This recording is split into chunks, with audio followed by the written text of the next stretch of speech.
Welcome to Midnight Casebook, where every shadow hides a secret and every mystery begs to be solved. Tonight, we unravel the chilling tale of Father Brown and the curtain that hid no window, a fan-made story paying homage to the brilliance of G.K. Chesterton's legendary detective. We'd love to have you along for this enigmatic journey. Drop a comment to let us know where you're watching from, share your theories, and if you spot any inconsistencies, don't hesitate to call them out. Your keen eyes and sharp minds help us craft even more captivating mysteries in the future. Chapter 1. The Guest Who Never Took Tea. A piercing scream shattered the air, slicing through the rich scent of honeysuckle and candle wax that hung thick in the opulent drawing-room of Lady Winthrop's estate, drowning out the mellifluous strains of the string quartet.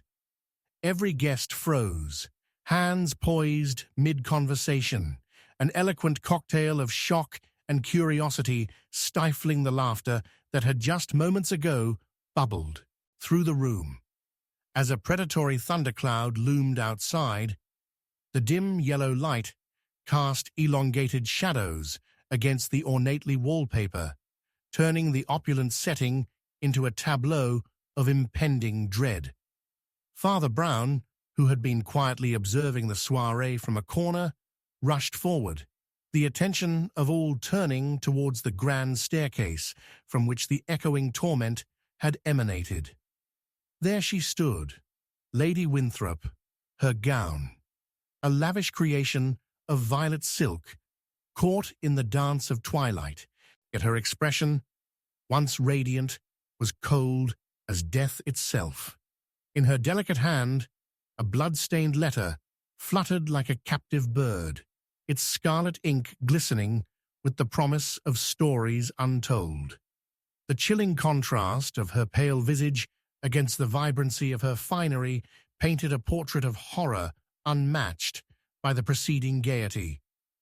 As guests began babbling in panicked whispers, seeking solace or an alibi in the bewildering scene before them, a loud crash came from the adjoining library, a facade of knowledge now turned chaotic. The room's door, previously ajar, abruptly swung shut with a guttural thud. Father Brown's keen eyes flicked to the door, noting the lock and the absent doorknob that would thwart any attempt from within. The chaos swirled around him, yet he stood, unwavering amidst the tumult, seemingly ensconced in a silent revelation, while Lady Winthrop's lips framed the onset of a truth, a statement that slowly drew closer to Father Brown's understanding, yet remained elusive. "It was him. He did it," she gasped, trembling as her eyes darted toward a figure in the gathering crowd. The name itself escaped her, but the fear that shrouded her speech took root in the atmosphere. Within moments, every eye honed in on the man, the rather inconspicuous Mr. Portman, a financier recently returned from abroad, his demeanor impeccably suave, yet now suffused with panic. His jaw tightened imperceptibly as he caught the accusatory glares, yet then, surprisingly, he stepped forward, casting aside his earlier hesitance. I confess," he stuttered, his brow glistening under the candlelight. "I took the letter." Gasps erupted around the room, and Father Brown's heart beat quicker, not from suspicion, but intrigue. Confessions were rarely unadorned, and the truth was often a tangled web of convoluted motives and shadowy complexities. Mr. Portman's admission floated into the air like smoke from an extinguished magnum candle, obscuring more than it revealed. Could mere theft of a letter lie at the root of murder? The villagers had long cherished the tranquility of their surroundings, but it was unclear what darkness lurked in that genteel facade.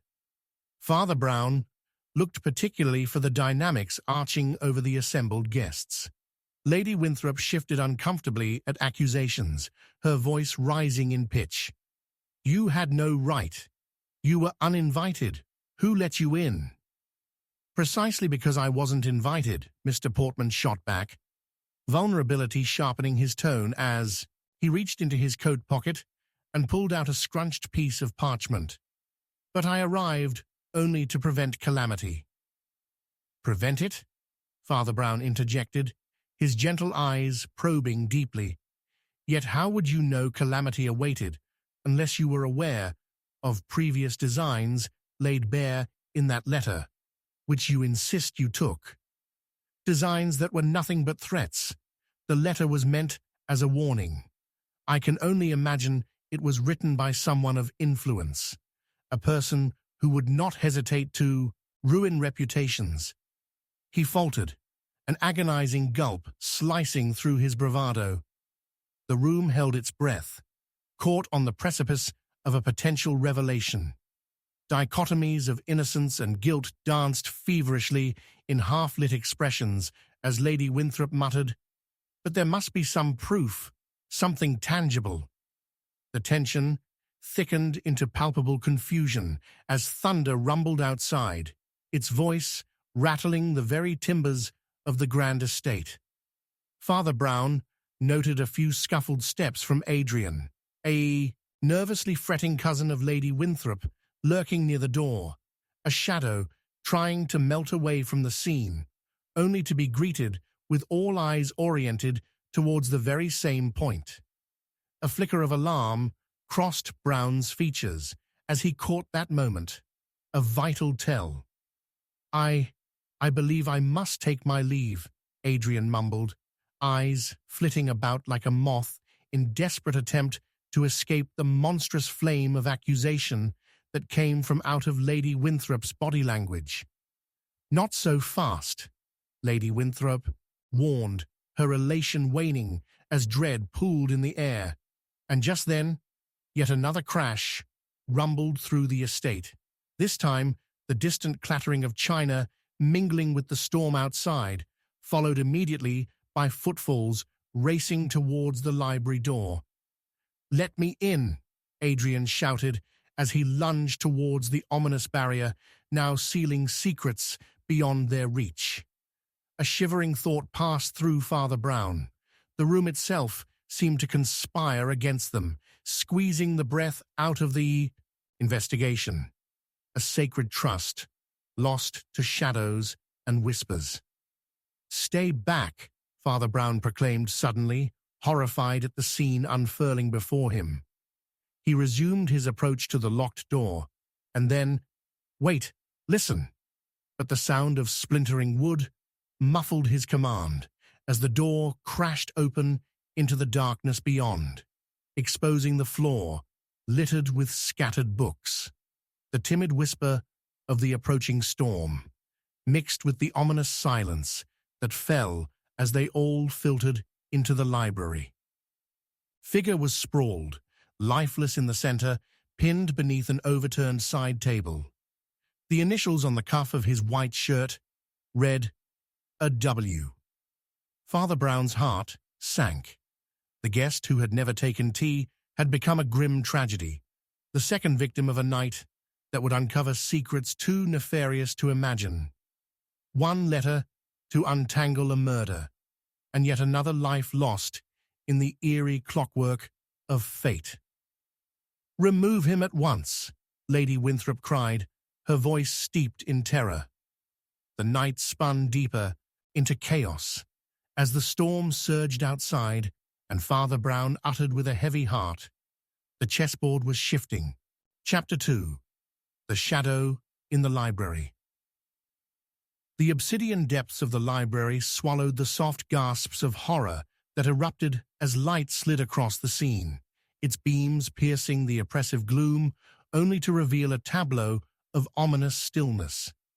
The clash of thunder outside seemed a mere echo of the chaos that had unfurled within.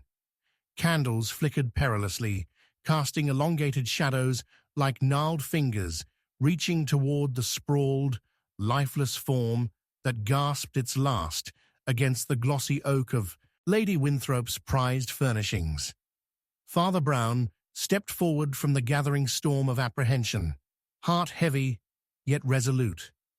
Above him, the wails of wind licked at the stonework, and he could feel the weight of untold fears pressing down upon him.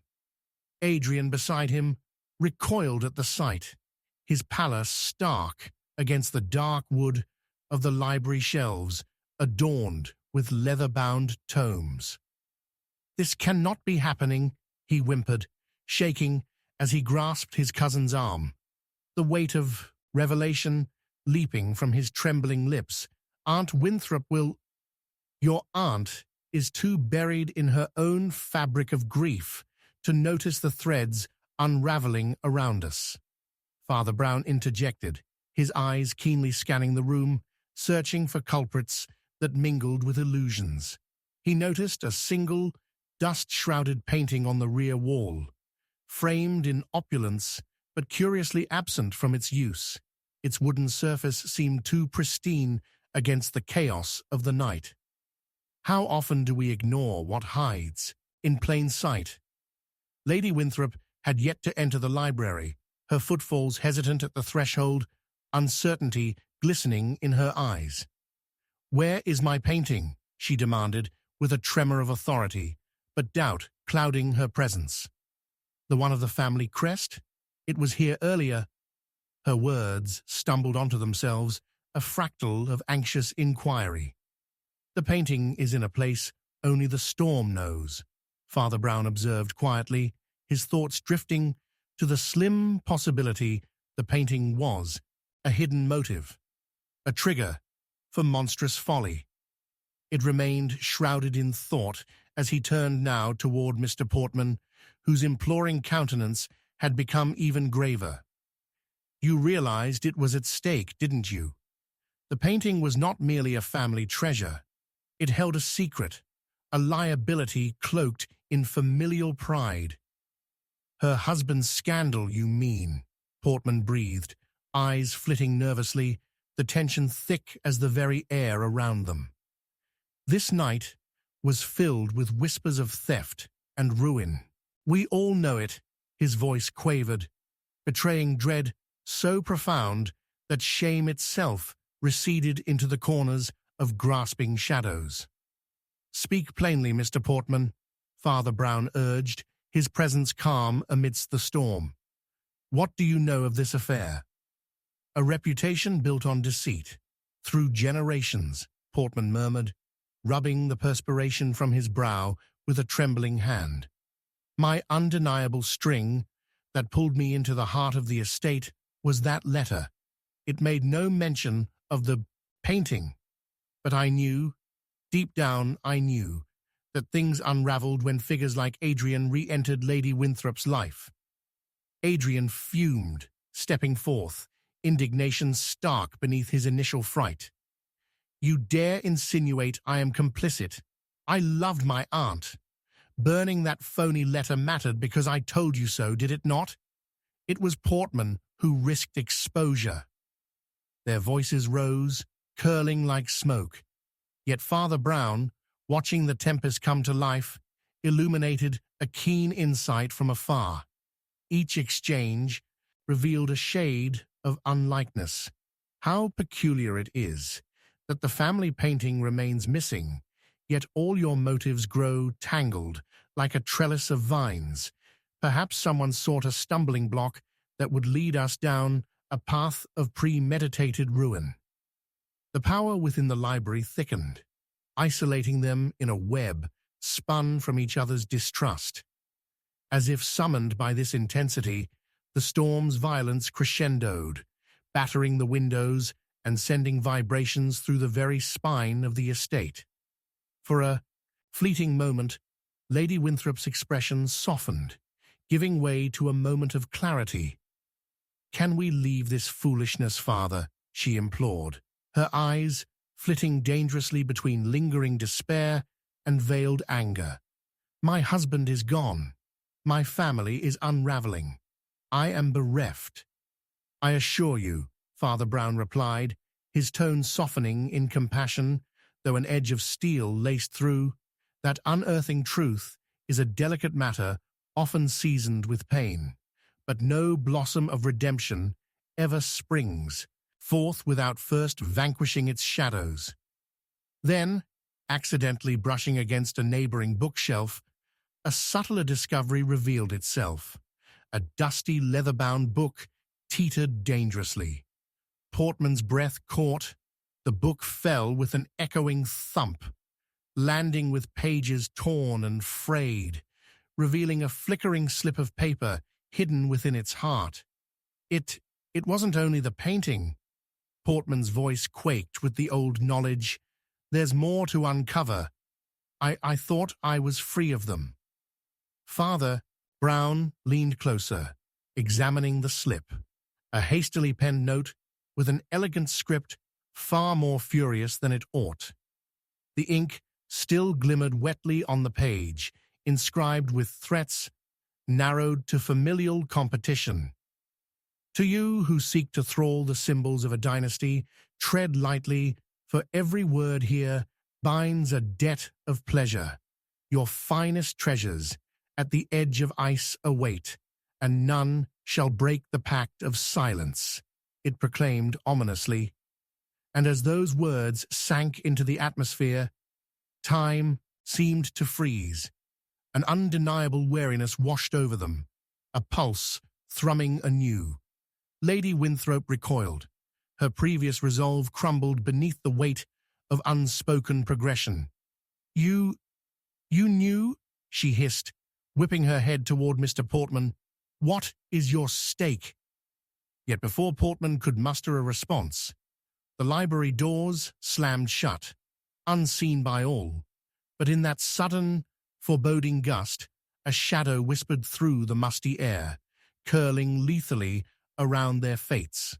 Father Brown felt the ground beneath their gathered weight shift, ominous currents hidden beneath polished floors, sending a chill creeping up his spine.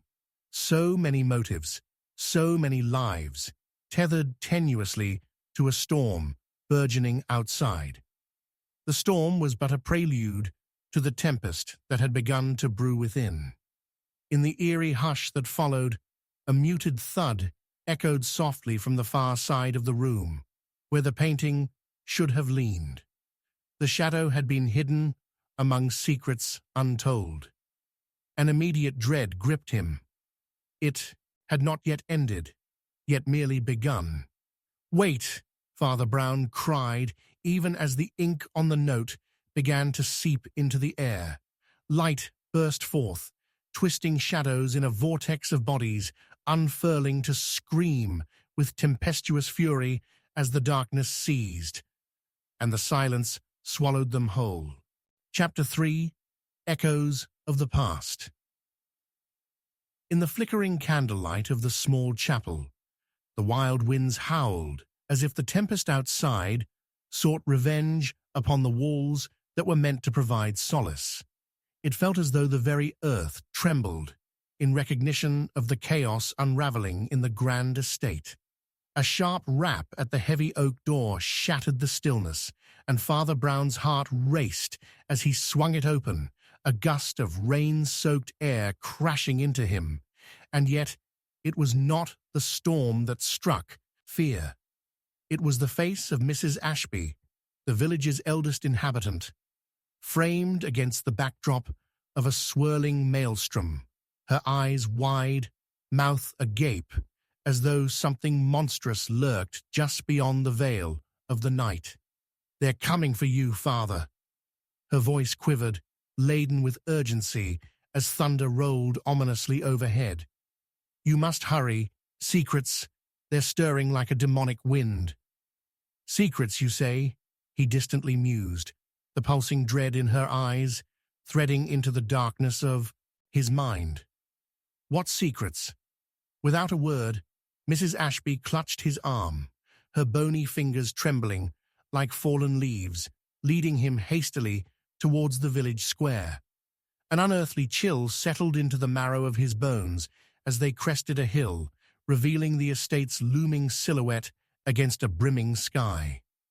With each step, The raindrops fell like impatient whispers, echoing with truths unspoken, guides toward revelations yet to unravel.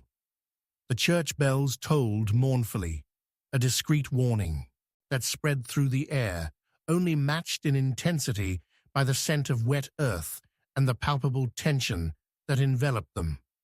They descended toward the small gathering of villagers, huddled under the meager illumination of a few flickering lanterns, their faces an array of shadows brimming with half-formed alibis and dread-fueled glances.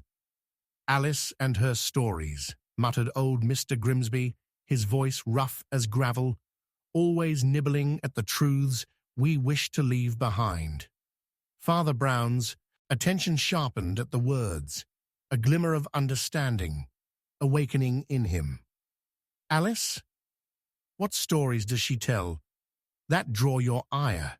he pressed, and the gasps that rippled through the crowd hinted at underlying fears even darker than the night pressing upon them.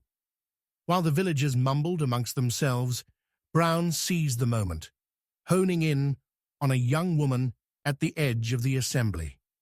It was Cassandra, the niece of Lady Winthrop, bathed in apprehensive light. Her gaze darted, a phantom of guilt shadowing her face. "You were in the estate tonight, Cassandra," he whispered, drawing near enough so only she could catch his words. "Tell me, what did you see?" "Nothing, Father. I swear," she whispered hoarsely, though her eyes betrayed her, a tempest of emotion. "If only we could forget the past. The name A.W., it clings to all of us. It's a curse." "True, but every curse has a bearer," he countered, the notion igniting the air between them like the spark of a flintstone. "While you may wish to shield your family name, I wonder if the past might shed light upon the present darkness." Cassandra faltered, visibly shaken as a glimmer of memories threatened to break free. "Is it true, then? Are these shadows rising once more because of him?" I am afraid, Father." Murmurs of discontent hummed throughout the village as Brown took a step back to address the crowd, now charged with unvoiced animosity. "There are whispers of familial treachery in the air, stories that intertwine, like vines choking the life from a rose. But you hold the keys to these tales. Together, you can not only combat the shadows, but reveal a truth waiting beneath your very feet." Fingers clenched, faces pale and ravaged by night's embrace, the villagers exchanged furtive glances, a bond both frail and electric feeding the sickly tension. What unspeakable truths slumbered within them, waiting to uncoil? Mr. Grimsby, growing impatient, became the mouthpiece of their suspicion, an accusatory finger extending toward Cassandra. "What of you, lass? Alder Winthrop's very blood. If anyone holds the secrets of lineage, surely it must be you." With that, the murmurs morphed into a frenzied chorus, climbing in intensity until an outright rejection of truth washed over them, creating a barrier of silent accusations grounded in fear and a desperate need for virtue's preservation. And in that storm of voices, two figures, those young men perhaps once motivated by innocence and familial duty, crept closer, the weight of their moments heavy upon the night. "Stop," Father Brown proclaimed, his voice slicing through the raucous crowd, rolling like thunder. "In our haste to defend ourselves, we may drown in deception. Now, listen to me," he urged, each eye snapping to his steadiness. "It is imperative we identify the touch of betrayal. A letter, a painting, and yes, echoes of the past that resound with intent." Just then, Mrs. Ashby, suddenly more alert, grasped Father Brown's wrist with sudden urgency.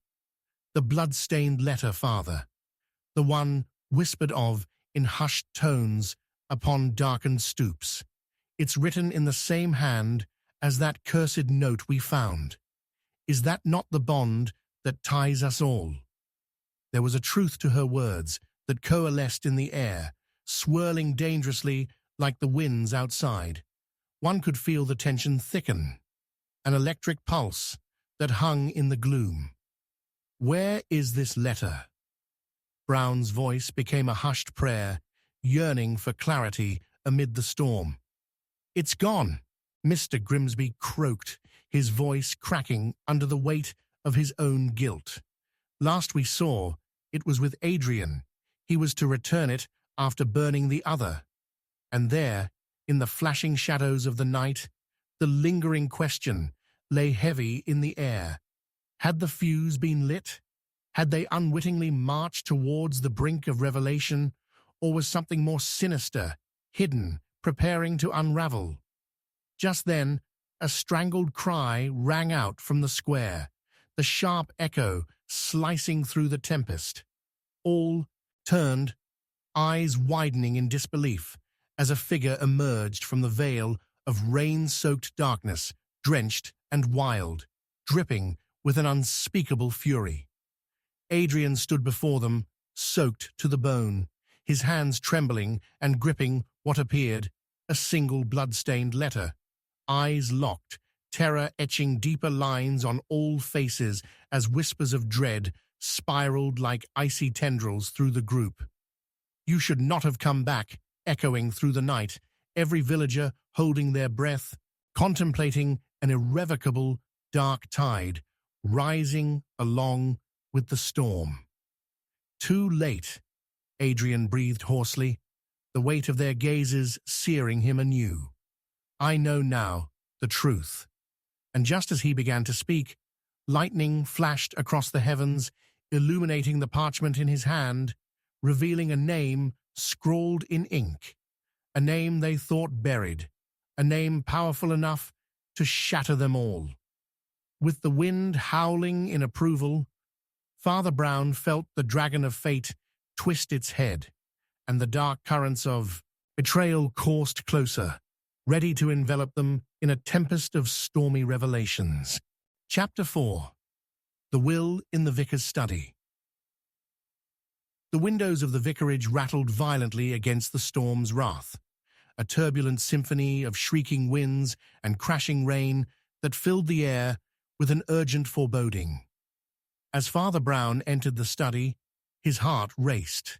There, amidst the haphazard piles of yellowed paper and dusty ledgers, an unmistakable sound pierced the chaos, a muffled sob emanating from behind the desk, punctuated by the sharp clink of glass, reminiscent of shattering dreams. In an instant, he crossed the dimly lit room, a veritable labyrinth of legal tomes and half-closed drawers. Peering around the corner, he glimpsed Mr. Moffat, the estate's solicitor, his brow furrowed and dampened with perspiration, clutching a fragile crystal bottle that seemed to tremble with unshed confidence. "Father," Moffat's voice quaked, overflowing with distress. I think I may have lost it. The will, I mean. It isn't here. Not anywhere." The shadow of panic loomed, larger upon his thin frame, and as he raised his eyes, flecks of desperation darted like trapped birds behind his spectacles. Lost. In such tumult, dear man, is that truly possible, or do you hide some deeper secret? Father Brown's voice resonated with calm authority amid Moffat's hysteria. But within that stillness lay a foundation of unbending resolve. The aroma of Old Tom gin wafted by as Moffat fumbled with the bottle, nearly spilling its contents.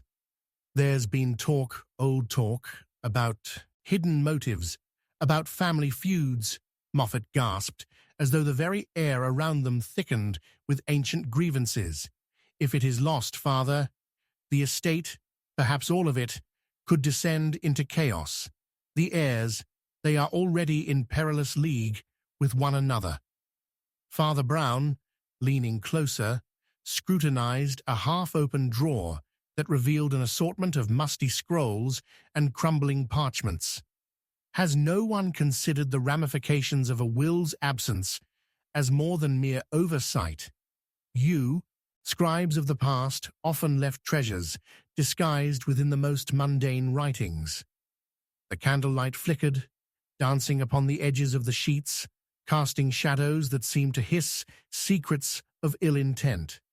A name, Adrian Winthrop, echoed in the back of his mind, twisting with remnants of the blood-stained letter.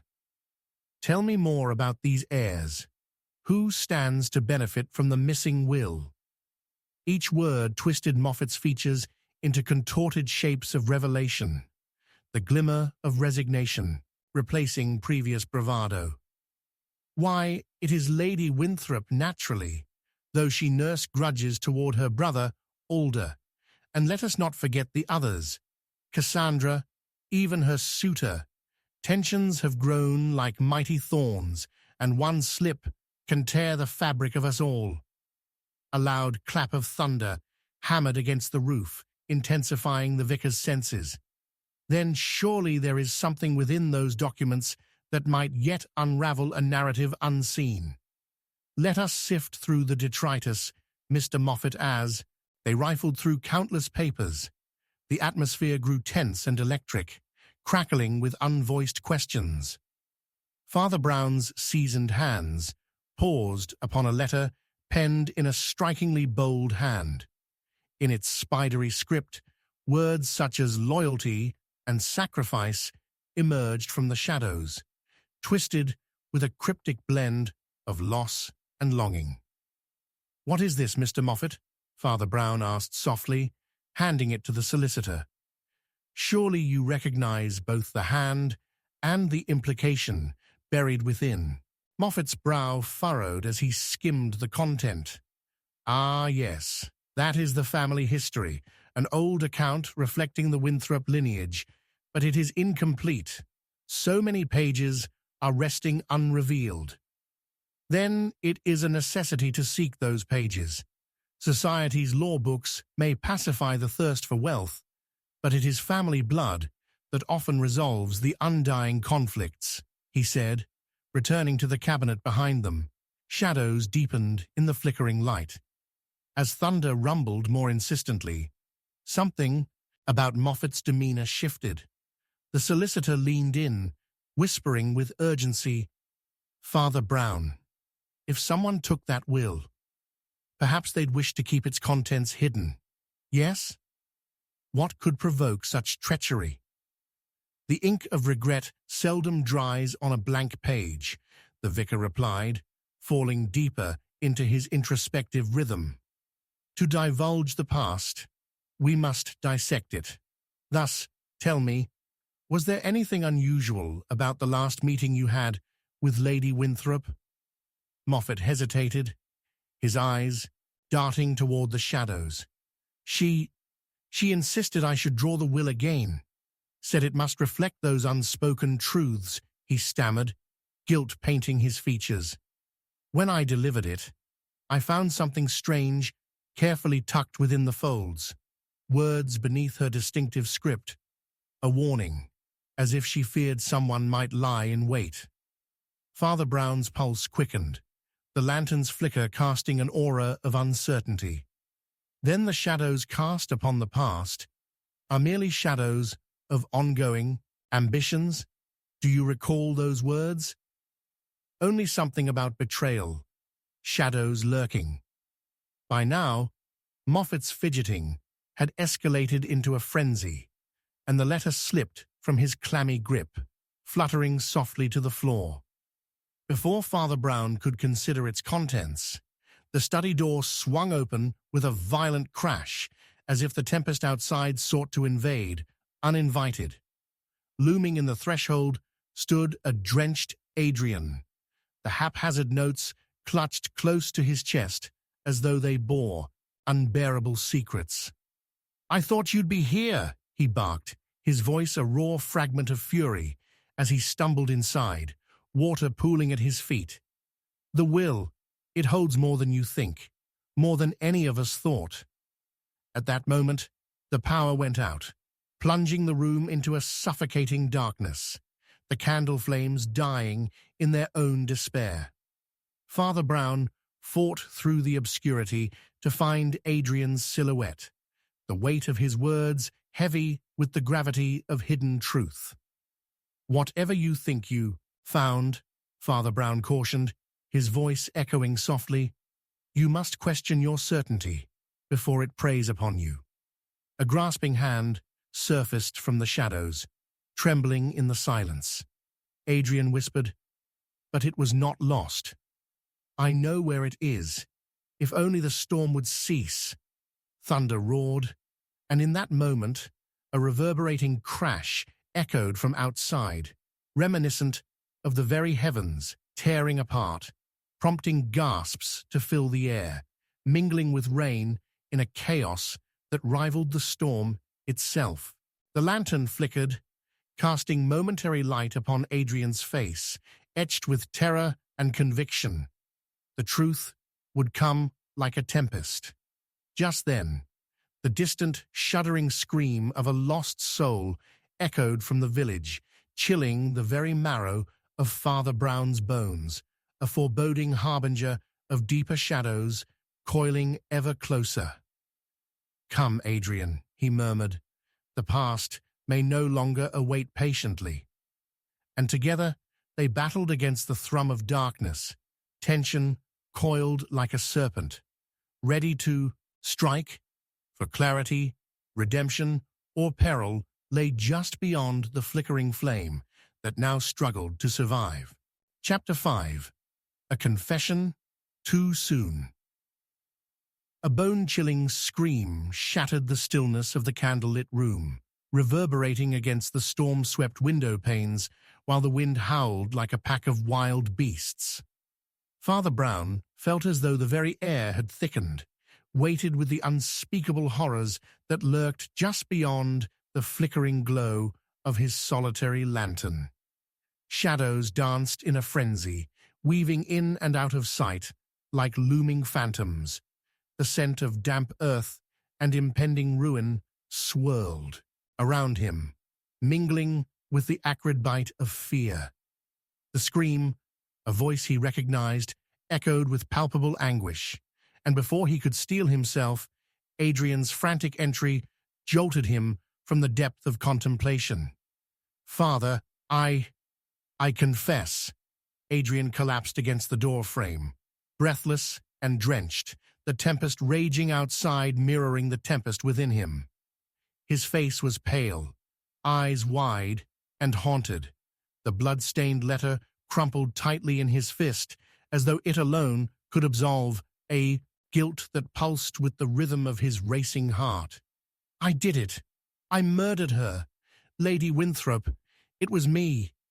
The words hung heavy in the air, a single drop of ink upon fresh parchment, shocking and irrevocable.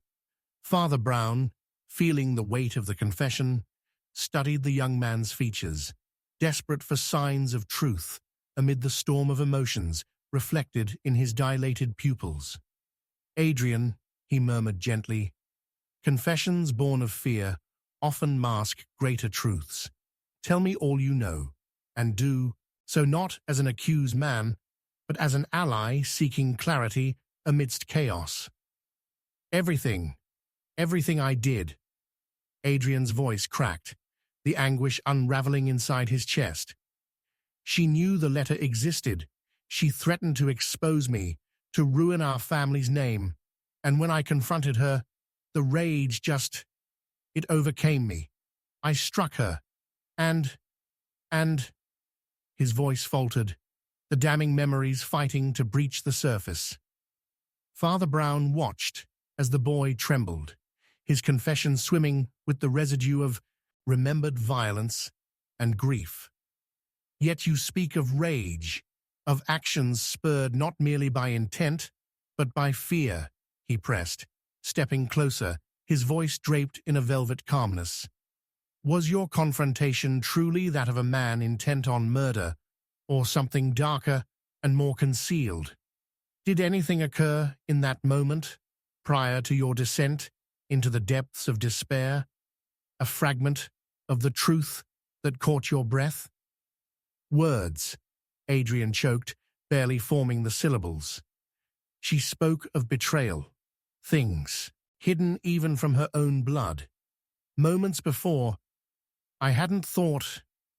The mention of betrayal, heavy and ominous, ignited a spark of recognition in Father Brown's mind. He had sensed the pulse of treachery thrumming through these gathered souls, like the beating of a worn heart, echoing through every crevice of the estate. What if, dear Adrian, in your panic, the truth arose like smoke, leading you to kindle the very flames you now lament? Whom did she betray? Adrian's brow furrowed as he struggled against the weight of thought. Something flickered behind his eyes, and he hesitated, wrestling with half-formed memories and the shadows cast from behind him, shadows that seemed to pulse with unknown intent. There was Alder, her brother. She said his return changed everything, that he mustn't know, or... The words vanished beneath the tempest's fury, his gaze darting toward the door, as though it might reveal a lurking spectre. Before Father Brown could fully grasp the implications of this revelation, a faint knocking reverberated from the corridor, the sound muted and hesitant, as if caught in the storm's teeth. Could it be someone else? He wondered aloud, suspicion pinpricking the quietude that had enveloped them. The wind carries more than mere rain, and truth often lurks in the most unexpected corners. I must leave, Adrian gasped, suddenly animated with a mix of panic and remorse. I didn't mean to summon this horror. It cannot end here. Stay your course, Father. Brown's voice cut through the frantic air, commanding and steady. Your eagerness to flee is the very essence of guilt, yet you bring forth neither evidence nor chance at absolution that lies within your power. Lady Winthrop's death is intertwined with the past, and each soul here carries a fragment of the truth yet to surface. But Adrian stood, shaking off the vicar's grasp, the storm obscuring his reason as fear painted his features with desperation. You don't understand. What I did, it was an accident. But if they find out... The room resonated with tension, the wavering candlelight illuminating the fear suffusing Adrian's every word, each sentence like a card in a precarious house of cards. A betrayal loomed larger than the storm raging outside, gnashing its fangs and calling forth buried secrets. Let us examine the truth, Adrian, for it is rarely as simple as it seems, Father Brown stated, his mind racing through the tangle of facts like a ship navigating troubled waters. What did Lady Winthrop reveal before her demise? What darkness did she harbor? Only that someone was after her too. Adrian's expression shifted, shadows coalescing anew on his brow. Something about names, and a weapon poised to strike. Who? Father Brown pressed, leaning closer, feeling the pulse of revelation through the fabric of the storm. What name echoed in her words, echoing like a distant bell, left ringing far into the night. Just then, the door flew open, spilling icy rainwater and shadows into the sanctuary of the study. All eyes turned towards the gaping entrance, where the outline of a figure stood silhouetted against the tempestuous backdrop. It was Lady Winthrop herself, though the sight was not one Father Brown anticipated. The sharp scent of blood and a low, rasping breath filled the air, and with dread coiling in his gut, the priest's heart raced. "Stop!" she commanded in a voice that sent shivers down their spines. "You think the storm is coming for you? You're all being played like chess pieces in an unending game. What I know could unmask the truth, but you must follow me." Thunder rumbled ominously overhead, drowning out Adrian's gasp, and Father Brown felt the very fabric of certainty fray, reality unraveling into a nightmarish tangle as the fragments of life and death intertwined, creating a tapestry soaked in treachery and tangled motives. "Follow?" he echoed, fear rooting him to the damp floor, even as his instincts screamed, "Otherwise, do I dare? It may well be the last journey we take." And before he could unravel the implications aloud, darkness surged forwards, swallowing all life and light, like an ancient secret denied. Father Brown's breath quickened, a chill dancing along his spine as the shadows moved again, creeping closer, poised to consume what remained. Chapter 6. The Cryptic Charm Bracelet. The shrill clang of the church bells rang through the darkness, a dissonant warning that not a moment too soon would face thunderous reality. Shapes flitted in the candlelight, shadows flickered across the damp stone walls of the study, and urgency pulled at Father Brown as his gaze snapped towards the heavy oak door that trembled under the relentless storm. "Adrian," his voice sliced through the air like a parson's knife, rising above the rising wind. "We have no time. Whatever you think you've uncovered, you must search deeper." With a sudden crash, the door thudded open, sending a gust of cold air swirling through the confined space. Clutched tightly in Adrian's hands was a charm bracelet, every inch of it glistening with small metal tokens. Tiny charms, accumulated through generations, now pulsing with an unexplainable energy. "Father, look!" Adrian's voice quivered, a raw edge of desperation threaded through each syllable. The colorful charms glimmered, each one like an unspoken truth, whirling in a maelstrom of possibility. Thunder rattled the very foundation of the estate, and the candle's flame quivered precariously. Father Brown's eyes narrowed upon the bracelet. Charm bracelets are often gossiping relics, concealing stories embedded within their trinkets. "What do you see, Adrian?" "Each one holds a piece of history." Adrian fumbled with the bracelet, the sound of metal clinking echoing ominously. What if they tell a tale, a warning? What if it belonged to Lady Winthrop? As they inspected the intricate charms bathed in the soft flicker of dying light, Father Brown's intuition sharpened into focus. One charm, a small, exquisitely crafted key, caught his gaze. "Does this not resemble the one you spoke of? The one she kept hidden?" Adrian nodded, eyes wide, as he peered closely. "Yes, it's the same. I thought it had been misplaced. She kept it in her jewelry box." "And do you remember what you found within her box?" Father Brown queried, leaning in closer. "Did it not contain secrets along with her dreams?" "Yes. There were letters, confessions, but she said they were too dangerous to keep. She wanted to remove them from existence," Father Brown interjected, the thrum of perception guiding his thoughts. "Do you suppose a charm could carry the weight of those secrets?" Invariably, Adrian's voice rose, caught between excitement and the specter of fear creasing his brow. "But where do we start?" Father Brown iterated quietly. "Each charm, a fragment of her life. Perhaps they signify more than mere adornments. This one," he pointed again to the key charm, "it promises access." "Access to what, Adrian? A diary? A locked box? A truth hidden beneath layers of deceit?" Adrian's breath hitched as he grabbed the bracelet with fervor. "A ledger in her study, perhaps.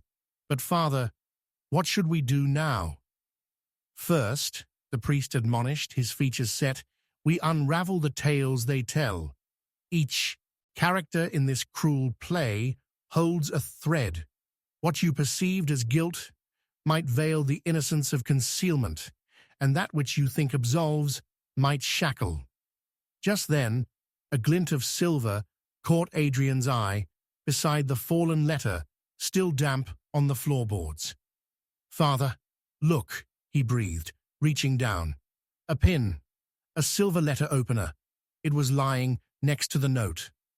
Father Brown felt a cool shudder race through him, an unfurling sense of discovery threading through the remnants of shock. Lifting the silver blade gingerly, he examined its ornate etching, a tiny scroll entwined with the very same initial that crowned Lady Winthrop's correspondence. "Curious," he murmured, scrutinizing the possibility it might marry an entire narrative that spoke volumes. An artifice of adornment speaks of intentions rather than merely practicality. "I don't understand, Father." Adrian shook his head, confusion knitting his brow further into a frown. "What do you see?" "This pin," Father Brown motioned as if revealing the curtain on a sordid stage, "reflects personal choices. There's secretiveness in its design that belies its mundanity. Why would she choose to keep it here, discarded? Did she wield it in her last moments, or more surgically?" Adrian shivered visibly. Guilt waxed raw across his features. "You think I'm to blame, Father?" "No," the priest said firmly but gently, "but we must consider everyone's truth, for much has been sacrificed in the name of preservation." A pause drew taut, and a sudden thought pressed upon Father Brown. "What did you learn of Alder, Lady Winthrop's brother? Did his presence weave a thread of hostility?" "Perhaps. He has an unsettling reputation," Adrian admitted, swallowing hard. "But he's not here now." "Precisely." Father Brown's eyes glinted as he read Adrian's worry and uncertainty, pondering deeply. "Haven't you said the charm bracelet was inherited from Lady Winthrop's mother? When Alder left for France, did it not coincide with Lady Winthrop receiving the charms, in essence, the keys to her lineage?" Adrian's face paled. "She said she felt haunted by a past she could not escape, that he would return to demand something she could not give."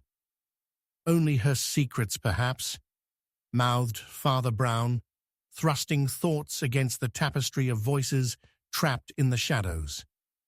"Now, Adrian, the whole tale's prelude has yet to be told. I sense you alone cannot bear this burden." Before Adrian could reply, another crash boomed outside, rattling the glass windows, a single lamplight illuminating a figure, still standing drenched at the doorstep, drawn by fate's insistence. It was Moffat, pale and bedraggled, but with purpose, carving lines across his face. "Father." His voice trembled, thick with terror, as he stepped forward, water streaming from his slicked hair. "You must see. It's urgent. Something sinister. I overheard. There's a plot to kill again." The room stilled, the air thickening with the weight of his implication. Father Brown's heart began to race, the implications rippling like a stone cast upon a glassy pond. "Details," he urged, his calm finesse masking an undercurrent of urgency. "Time is of the essence, Moffat. What have you overheard?" "I cannot," Moffat hesitated, glancing back toward the storm's fury. "The charms, they're just the beginning. The bracelet, it's to signal—" Before any further words could murmur forth, outside, a resonant thunderclap rolled through the estate, cloaking the air in disbelief, and in its wake, the lights trembled, as if on the verge of explosion. Suddenly, an ear-splitting crash, splintering through the door, revealing an empty doorway. Moffat vanished into darkness. Father Brown stood frozen, heart hammering at the brink, clutching the charm bracelet, yet finding his grip failing as treachery surged anew. Unwound threads of a sprawling plot beckoned, spiraling depths, waiting to be unearthed. "Adrian," he whispered, dread clawing at his throat, "we must hasten. Secrets awaken anew from shadows darker than the storm." And with that, the ghosts of the past roiled alive, echoing in unveiled chaos, and every charm tightened its grip, chaining them to an unseen fate that stood, waiting to deliver its twist, beyond anticipation, cowed by inexorable dread. The darkness echoed with new threats. Father Brown felt the weight of the world upon his shoulders as he stepped forward into the void of unknown horrors awaiting him. Chapter 7. A Shadow at Matins. A sharp, agonizing scream pierced the somber echo of the church bells tolling the hour, reverberating through the hallowed space as if the very stones of St. Mary's bore witness to unspeakable horrors. Father Brown froze, instinctively lifting his gaze from the flickering candle before him, a light that danced against the vibrant stained glass, casting grotesque shadows onto the faces of the congregation. What had begun as an ordinary morning service burgeoned into a tension so thick it almost drowned out the downpour hammering against the leaded windows. "Stay here," he barked, heart racing, as he darted towards the sound that shattered the fragile peace. He pushed past startled parishioners who gaped, murmuring in confusion and fear, their expressions wavering between reverence and unholy trepidation. A figure had collapsed at the back, a young woman, her face pale as the wraiths of the storm outside, crumpled like a marionette with cut strings. "Margaret!" a voice cried, rising in pitch, a voice laden with despair. Father Brown reached her side just as a low murmur swept through the rows of pews like the gust of a cold wind. He knelt beside the girl, hands steady, but heart thumping chaotically in his chest. Her eyes fluttered open for the briefest moment, filled with terror as she squeezed out a single word: "Help," before consciousness slipped away like sand through his fingers. "Fetch water," he urged an older parishioner, his mind already spinning. Was it a mere fainting spell, or something more sinister? He could almost hear the whispers of secrets curling like smoke from unseen flames.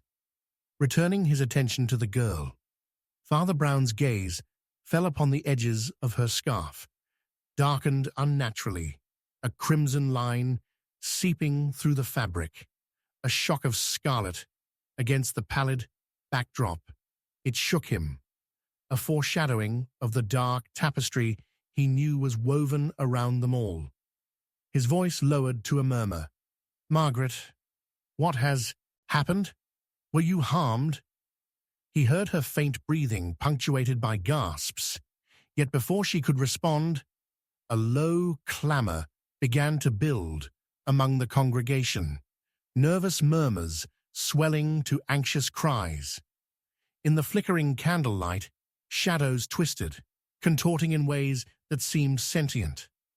Father Brown's mind spun with the weight of the unseen. Too many coincidences had unfolded, too many threads woven into this tapestry of dread.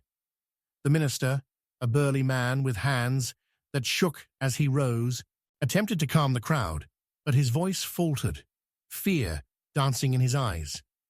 "Please remain calm. It is merely a short distress." "Merely?" Father Brown hissed under his breath, sharp like a cut. The only truth they faced was deeper than mere faintness. "Father Brown," Adrian's voice sliced through the chaos as he pushed forward, concern etched on his brow. He stepped into the circle of candlelight, arm outstretched, revealing a delicate filigreed charm bracelet, glistening still amidst the turmoil and against the backdrop of the storm that raged beyond. You'll not believe this, he continued, urgency threading each word. Look, it was found near Margaret, with something more. More? Father Brown's focus sharpened over the girl's still form, the weight of the room pressing down upon him like the darkened sky above. As the bracelet dangled, he saw a new charm, an intricately etched lock, the same design as the brooch they'd discovered in Lady Winthrop's belongings, the threads of mystery tightening around them all. Before he could question further, a shrill voice erupted from the disarray, an elderly woman clutching her rosary as if it were her lifeline. God protect us! It's the dark omen. They come for us. We'll all be drowned. We've seen the shadows. Her words wrapped around them, feeding the panic like a fire, needing little air to engulf all. Shadows? Father Brown's head spun. What shadows? What darkness thrummed beneath the surface?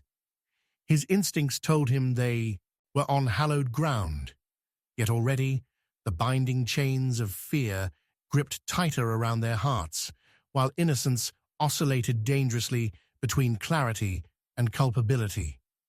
He turned on Adrian, urgency lancing through him. You must find the letters that Lady Winthrop mentioned, the confessions. The truth may lie with them. Get to her study now. He pushed the young man into motion, the urgent flicker of candlelight reflecting the resolve swirling in Father Brown's gut.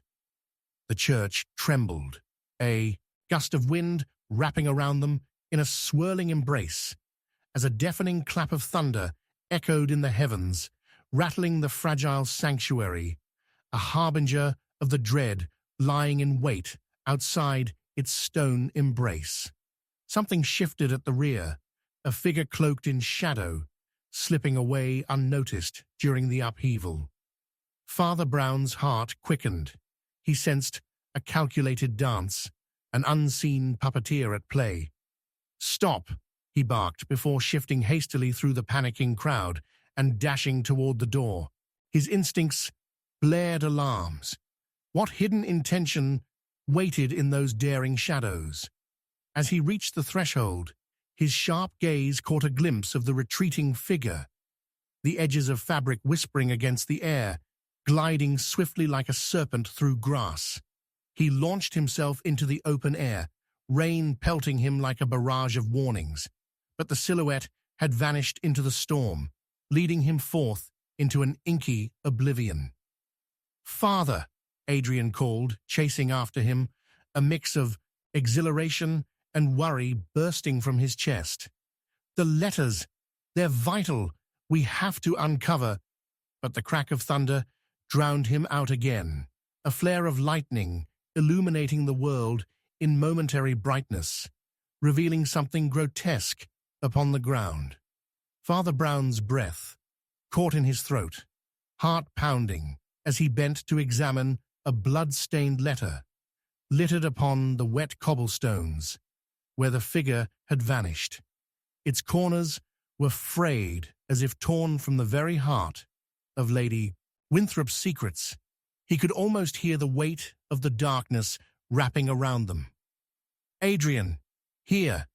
He turned to the distant shadows, a footfall on the wet stone, a weaving path tangled in fear's grasp, leading deeper down the enigma of the night. But before he could grasp the letter fully, a cold, pale hand snatched it away from him, its owner emerging from the darkened recesses, a face he recognized from fleeting glimpses and tarnished whispers. Alder Winthrop, his expression hollow but not without a sinister smirk.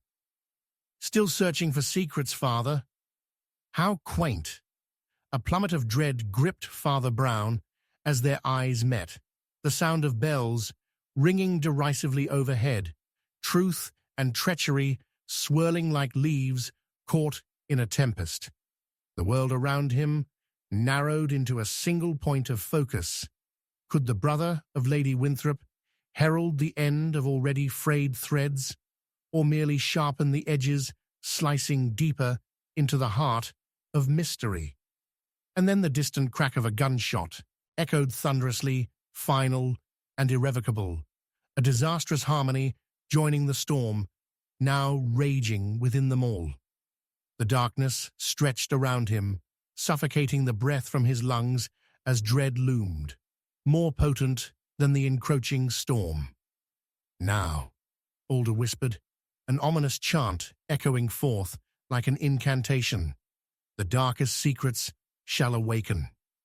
With that, the tapestry of intrigue unraveled further, the web swallowing them all in a conflagration of tumult. Father Brown's heart raced as he steeled himself against the storm, casting one final desperate gaze back into the sanctuary, knowing in that moment they were too far from salvation to turn back. They were tethered to a fate that awaited them in the shadows, eager to embrace its next victim. Chapter 8. The Vanishing Spectre. Run!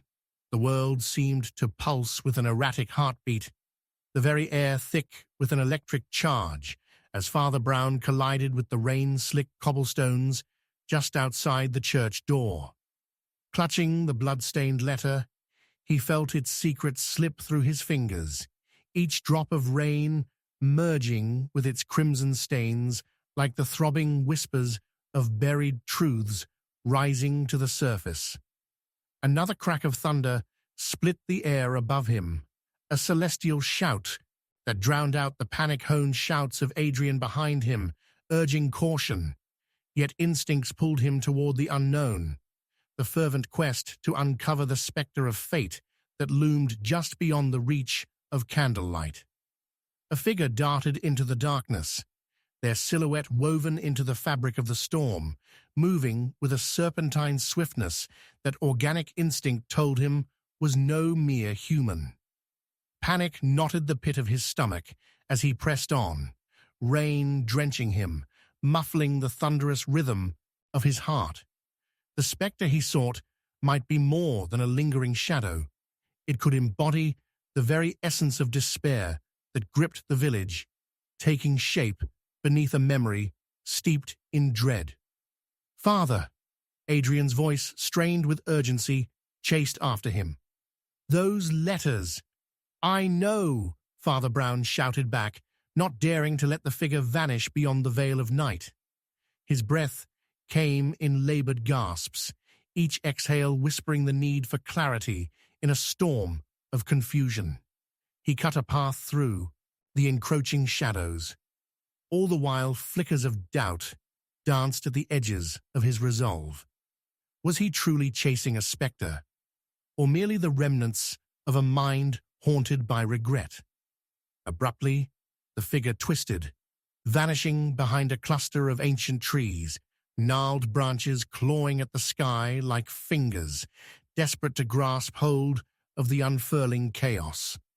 Father Brown pressed forward, instinct guiding him through the maze, hidden between natural and supernatural worlds, the truth simmering just out of reach. Whispers of the villagers' fears echoed in his mind, tales of dark omens and phantoms that flitted through the night, spectres that left disquiet in their wake. "I saw it!"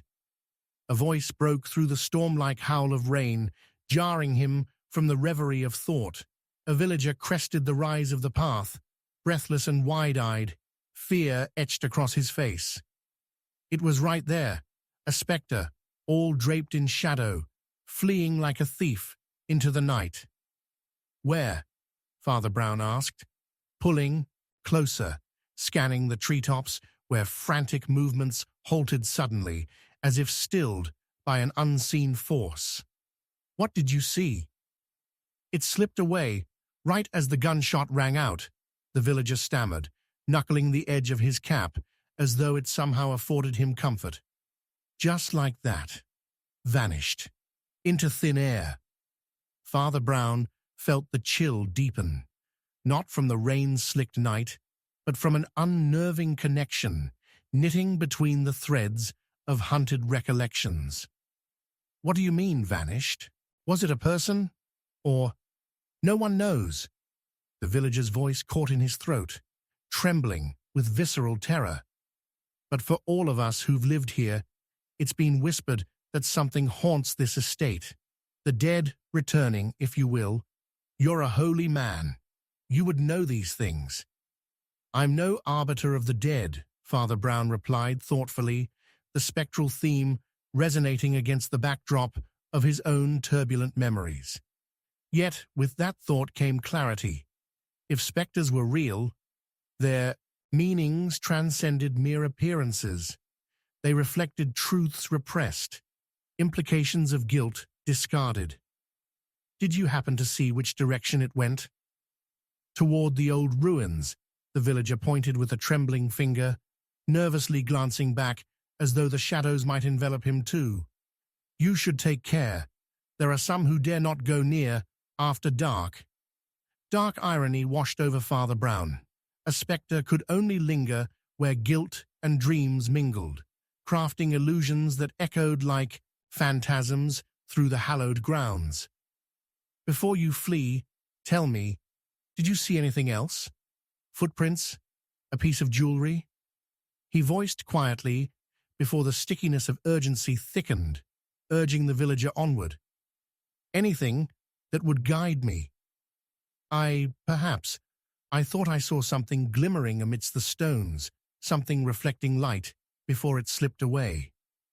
Another clap of thunder rolled through the air, a reminder of the tensions surrounding them. But I was too afraid. Fear can bind us just as tightly as it can reveal the truth. Father Brown grasped the tremor in the villager's voice, a combination of courage and cowardice entwined. Something unspooled in the back of his mind. Through all the variations of this web, shadows lingered, where each player had a motive, hidden within layers of fear, draped across their hearts like moth-eaten cloth. With a decisive nod, he pulled Adrian forward, their resolve gathering like thunderclouds overhead. To the ruins, then. We must trace this spectre before another lost soul is claimed. They hastened through the storm, drenched and determined, the echoing calls of their footsteps marking a somber path as they ventured deeper into the web, spun by fear, guilt, and a ghostly pursuit of memories barely grasped. Each step revealed a landscape etched in murmurs of the past, whispering back at them the promises long sacrificed at the altar of silence. As they edged closer to the skeletal remains of the old estate, the festive fervor of nature seemed to dissipate, raising a tide of chilling fog that enveloped them. The air crackled with secrets embedded in the stones, pulsing beneath rain-slick splendor. Yet, as they neared their destination, Father Brown paused, a cold grip of foreboding wrapping around his heart. "Adrian," he murmured, "something is amiss." But before he could finish, a silhouette emerged from the shroud, glinting faintly through the deluge. The damp stones glimmered with an unsought light, reflective charm attuned to the storm. It beckoned like a horizon-bound truth, and just as he lifted his gaze, darkness leapt before him as the figure dissolved, swallowed whole by the swirling mists, leaving only unsettling whispers behind.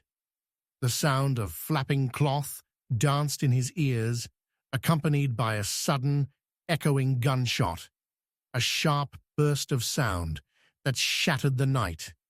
Everything collapsed into silence around him, a heavy shroud that carried not just fear, but the thick aroma of deceit, laced throughout the landscape.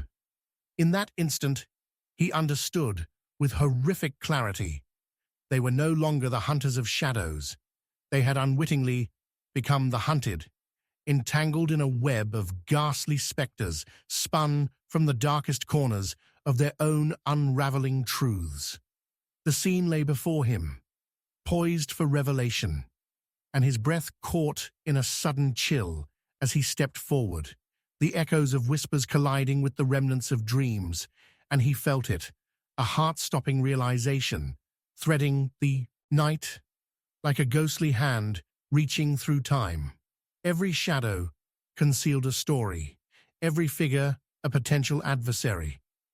And as the echo of the gunshot faded into the limpid gloom, he knew this could very well be the unraveling of not just a mystery, but the awakening of forgotten horrors eager to grasp their next victim in an endless cycle of despair. Chapter 9. The Confession of the Last Sufferer. The air crackled with a ceaseless tension, as if a storm did not merely hang above the town, but within the breast of every man and woman crowded inside the church's dimly lit nave. Father Brown stood frozen, perspiration pooling beneath his collar as the thunder outside harmonized with the frantic beating of his heart. "It's true, I saw him." The voice rang out, shrill and desperate, breaking through the wavering whispers that clung to the stained glass shadows like cobwebs. "He was there, in the garden, and I swear he had—" Before the man could finish, a sharp gasp cut through the gathering crowd. Ethel Winthrop, mother to the tragic Lady Winthrop, clutched her chest as if the very shock of the word him had pierced her soul. It sent ripples of fear through the assembly, causing heads to turn, eyes widening in disbelief. "What madness is this?" she whispered, her voice choked with both sorrow and a fear born of truths long buried. Lord Winthrop had merely been a breath away, an imposing yet weary figure, shrouded in grief until this unforeseen outburst. Now he stepped forward, his presence wrought with a father's anguish. "Enough of these phantoms," he started, but the atmosphere, thick with interwoven threads of guilt and dread, seemed to weigh his words down. No, it was him, older. The man, James Selwyn, one of the household's keepers, had long been a fixture within the estate, yet in that moment he seemed like a loose stone in a crumbling wall, ready to tumble down into chaos. "I saw him. He took the bell from the church. He was on his way to the garden." His eyes darted nervously toward Father Brown, who felt the threads of panic wrap tighter around the trembling room. Each trembling confession uttered echoed against the stone walls, resonating through the cavernous spaces, catching fire in the hearts of those too long, burdened by secrets left unspoken. Father Brown moved quietly through the throng, his eyes sharp, searching for the movements behind the words. The distant rumble of thunder underscored an impending storm, filling the air with an electrifying whimsy, laced with the scent of musty wood and damp stone. "And why would he—" the priest began, but a low moan cut him short, cascading from Ethel's lips like a swift wind through an open grave. "Older," she whispered his name as if it were a death knell. "He carries our sins with him, Father Brown. He is a spectre among us." The accusation skated dangerously close to the edge of damning, and a palpable tension curled into the very fabric of their grief. The elder Winthrop, fists balled at his side, caught sight of Father Brown, probing into the darker layers of the exchange. "This is nonsense.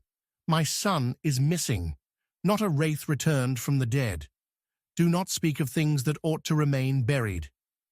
Yet even as he barked the command, Father Brown drew nearer to Ethel's quivering form, sensing a tremor in her voice that seemed to emanate from the very marrow of her being, and an unyielding conviction began to take root. "What do you know, Mrs. Winthrop?" he asked, his tone low but piercing through the chaos. Her eyes shimmered with unshed tears, the weight of them threatening to overflow as she squeezed her trembling hands together.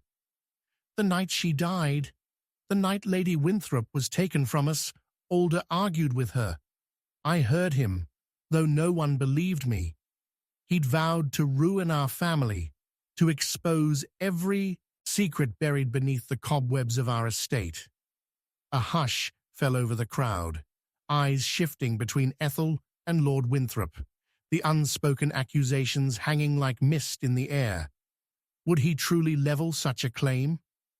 Lord Winthrop was caught between fury and disbelief, unwilling but unable to dismiss the gnawing seeds of doubt, restructuring his very existence.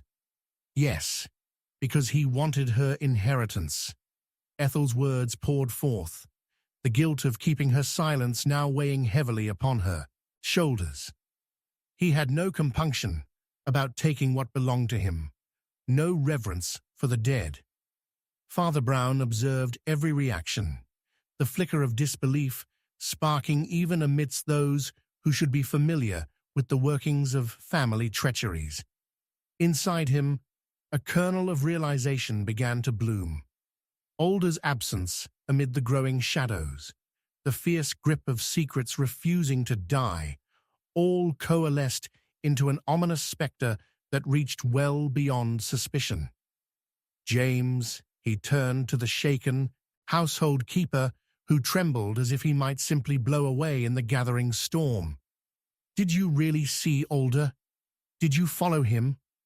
James swallowed hard, his eyes flickering like candle flames as he responded haltingly, I did, Father, but I didn't dare approach him. The way he moved, it seemed unnatural, like he was not entirely of this world. It seems we are in far deeper waters, my friends, Father Brown replied, his voice low yet suffused with urgency. A crack of thunder shuddered through the space, providing a chilling punctuator to their dread.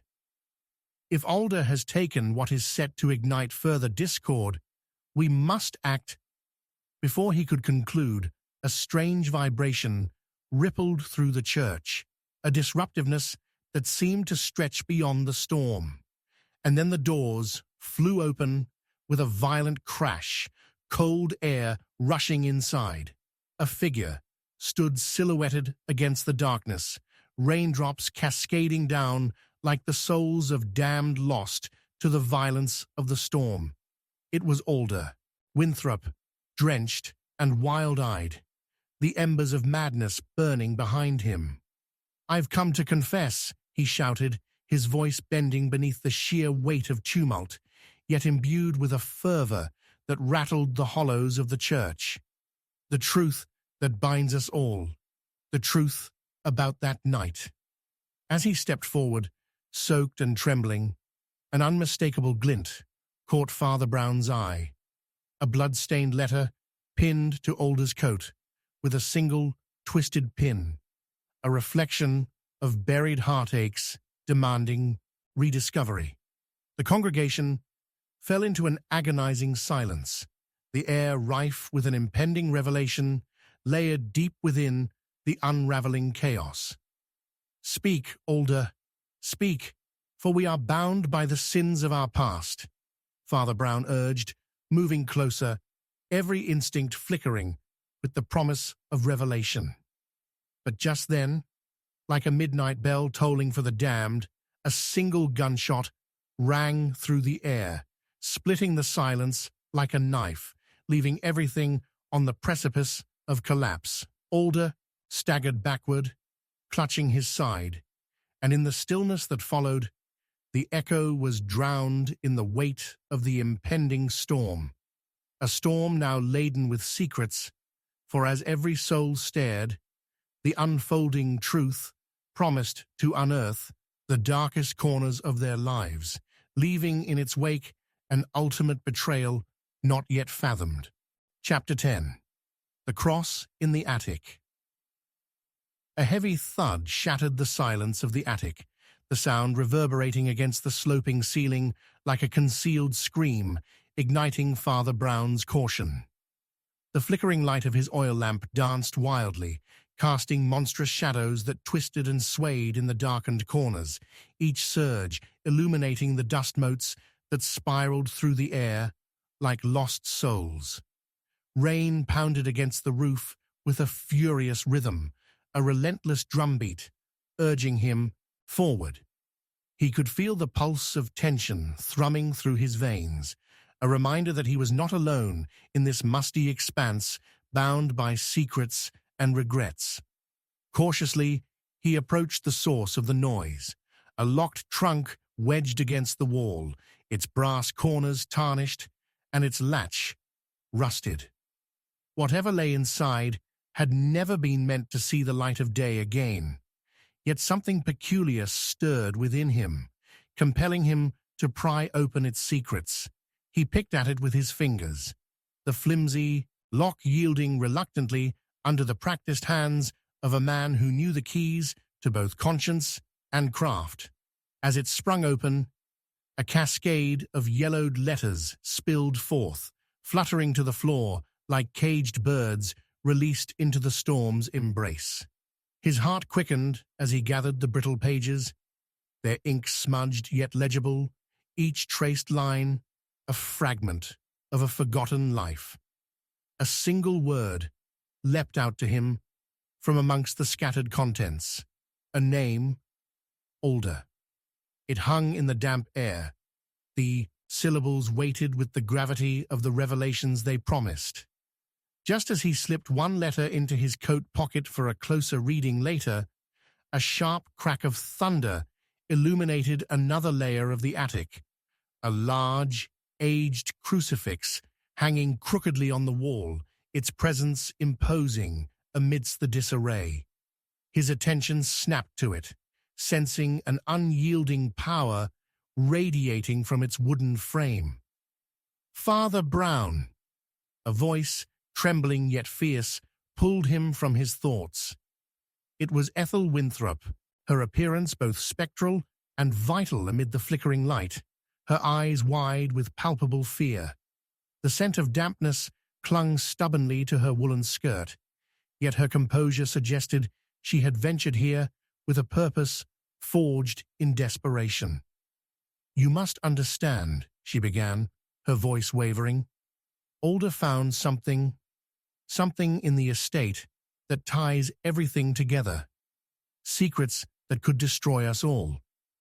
"Your son's absence is cause for alarm, Mrs. Winthrop," he replied, his voice steady, attempting to ground both of them amid the chaos swirling around. "But truth has a weight of its own. It must be carried properly, lest it crush you beneath its burden." He stepped toward her, the lamp's glow revealing a sheen of perspiration on her brow, a token of the storm within. "What do you mean? What did Alder discover?" Her breath caught, and she hesitated, glancing nervously toward the trunk before returning her gaze to Father Brown. "The church, the garden. There are things buried beneath our very feet, things that were lost but not forgotten." Her eyes flickered to the crucifix, a tremor in her voice. "It is said to have belonged to my ancestor, a priest who struggled with his own sins, a man who fought not just for salvation, but for vengeance." "Vengeance?" Father Brown questioned. "What could compel a man of faith towards such a dark path?" "I've long suspected there was something more to the tale of Alder's mother, something intertwined with betrayal and resentment that stretches back generations, steeped in blood and grief," she confessed, her voice cracking under the weight of unrestrained anguish. "They say the cross is cursed. It bears the marks of the past. How could we escape its doom?" Suddenly, the attic door burst open, startling both of them. Lord Winthrop stood framed in the threshold, his face pale and glistening with rain, as if he had emerged from some otherworldly storm. "Ethel, what are you doing here?" he demanded, the sharpness of his voice cutting through the laden air. "You shouldn't be in this place of darkness." "Father Brown understands," she shot back. He knows about Alder. He has to understand that the truth unearths more than we can bear. Lord Winthrop's eyes darted from her to the trunk, an agitated flicker revealing more than indignation. It betrayed a fear that clawed from deep within. Whatever my son dug up in that cursed estate, whatever whispers of the past lure you here, you must abandon it. He implored, desperation lacing his words. Some things are best left undisturbed. Father Brown took a step forward, a cold realization dawning upon him as he locked eyes with the elder Winthrop. You're afraid, not just for the truth, my lord, but the consequences it may bring. That which binds a family together can tear it apart just as easily. I will not have you dredging up the past, trying to give breath to ghosts, Lord Winthrop retorted sharply, his voice rising in both urgency and alarm. This is not your burden to carry. Yet here we are, in an attic, lined with echoes that demand our attention, Father Brown declared, emboldened. You must confront your fear. The cross. Before he could finish, the lamp flickered violently, plunging them into momentary darkness. A cold chill swept through the attic, bringing with it the scent of wet earth, an omen of unfurling truths still buried below. In that moment of hazy illumination, Father Brown caught a glimpse of something on the floor. A glimmering silver pin, twisted in shape, lay at the edge of the trunk, pulling his attention with a magnetic force.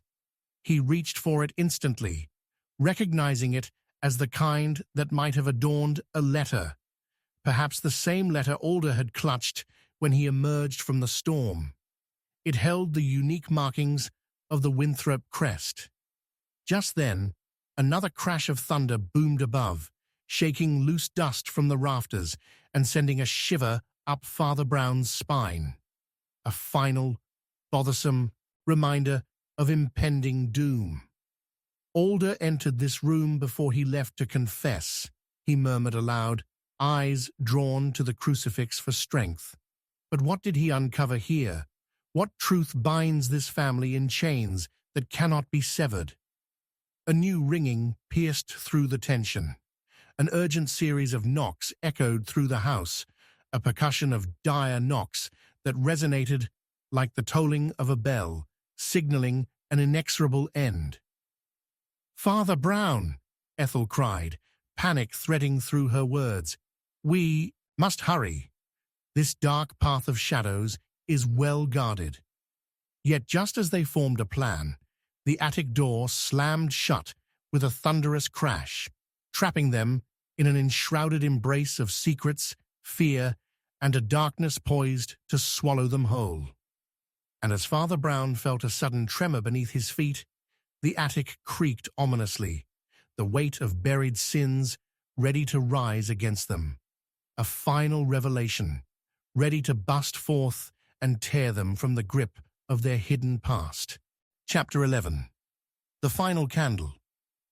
The sharp crack of thunder punctuated the air, sending tremors of dread coursing through the darkened chapel as the flickering flame of the final candle sputtered defiantly against the encroaching shadows. Tension suffused the dimly lit room, where the stench of dampness intertwined with the acrid hint of gunpowder that lingered from Alder's desperate confession. Father Brown stood at the center of the gathering, heart racing, as he observed the anxious faces. Before him, each a mask of hidden fears and unconfessed sins colliding in a storm of their own. "My friends," he began, his voice steady, despite the cacophony of raindrops hammering against stained glass, "tonight we uncover truths that have festered long enough in the dark." Ethel Winthrop huddled beside her father, her fingers trembling as they clung to an aged rosary, its beads slick from the clamminess of her palms. Lord Winthrop stood rigidly across the aisle, brow furrowed, eyes darting, like a cornered animal searching for escape. Alder had been the catalyst of this reckoning, a ghost brought forth from a maelstrom of buried horrors, and now they were all trapped in his tempest, bound together by a fading thread of hope and deception. "Where is Alder now?" a voice called from the back, icy and accusatory. William Dorsey, Alder's friend, a man often overshadowed by his imposing stature, stood lingering in the doorway, framed by the doorway's eerie glow. A man torn between loyalty and burden. He had once shared laughter with Alder, but now appeared haunted. Shouldn't we be finding him, instead of whispering secrets? Father Brown felt the weight of William's gaze. It reverberated with palpable uncertainty, accusing shadows creeping into every corner of his expression. "We must confront what lies beneath the surface before we can find him, William," Father Brown replied, his voice a calm beacon. He raised the candle, its light flickering like a heartbeat, slicing through the darkness and illuminating the faces of those gathered, all waiting, breath held in mutual anticipation. "Tell us then, Father. What do you know?" Ethel pleaded, her voice a mixture of resolve and frailty, rippling through the charged atmosphere. "What can unravel this wickedness?" Father Brown's eyes fell upon the glinting silver pin he had discovered in the attic, the familiar insignia twisting his intuition toward deeper revelations.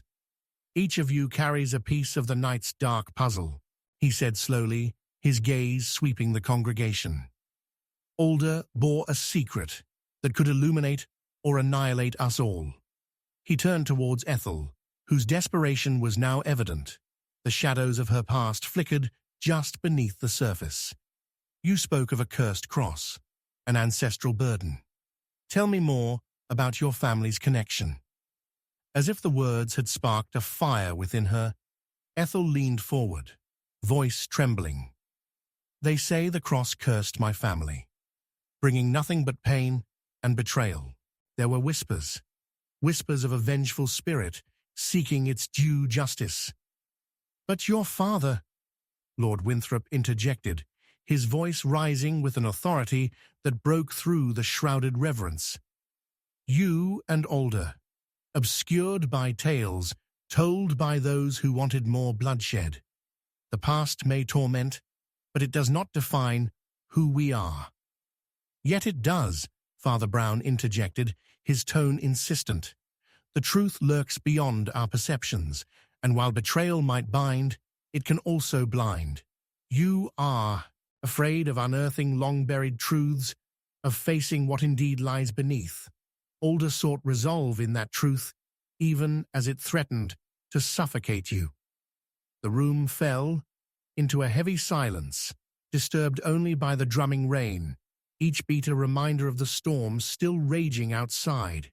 Then, unexpectedly, the candle flickered violently, extinguishing the feeble light and casting them into a pitch darkness. Father Brown's heart raced, and in the unnerving gloom, a hushed voice broke through the stillness. "I have to tell you something." Ethel's whisper quivered as terror infused her words. In the depths of the garden, just then, a sharp crack echoed through the church, an explosion of sound so sudden it felt like the death knell. The candles relit at once, their flames dancing defiantly against the rapid thrum of hearts pounding in palpable fear. And there, revealed in ghastly clarity, a figure stood before them, draped in shadows and drenched in the storm's fury. "Enough games," Alder roared, his voice both furious and wounded, dragging himself into the light with a staggering step. "You think you can bury the truth?" His hand pressed against a blood-soaked shirt where the remnants of his last confession remained. "You want to know what I found, who I truly am in all of this?" Before any could respond, the candlelight flickered again, revealing an unforeseen figure standing ominously behind Alder, a haggardness weighing heavily on their face, the unmistakable pale of betrayal. Father Brown's blood ran cold as the realization struck him like lightning. No, he breathed, the pieces sliding ominously into place like a misaligned puzzle, revealing a gruesome picture. It can't be you. A deeper growl of thunder shook the chapel as shrieks echoed from outside. Fear gripped the gathered souls, and in that singular flash of illumination amidst the cascading storm, it occurred to him. The deepest shadows cast the darkest intentions. Suddenly, Alder fell to the floor, clutching his side, the deluge outside nipping at their heels, and within the moments that followed, the air grew thick with the metallic scent of blood, intertwining with the haunting cries that wormed their way inside. People scrambled toward him in blind panic, but Father Brown took a step back, understanding, dawning like an unwelcome dawn. Motives and darkness buried deep could not simply be unleashed without price. There was no time for pleading, no room for solace.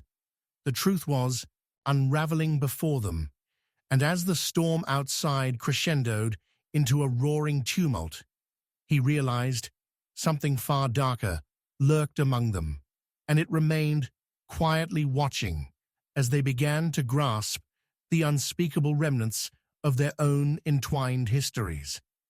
"How could this have happened?" Ethel murmured, horror saturating her words. "Will we all be engulfed in this darkness?" Yet Father Brown remained silent, a tumult of revelation cascading through him, eyes trained on the shadow at the back. Could it be true? Could innocence be but a mask worn by those who walked among them, feeding the very vindictive sins they so desperately sought to escape? And at that moment, as the final candle flickered once more, casting one last incandescent glow over them all, the figure in the back finally stepped into view, bearing a look of knowing resignation and an ominous glimpse of what lay ahead, plunging them into the enveloping darkness of doom.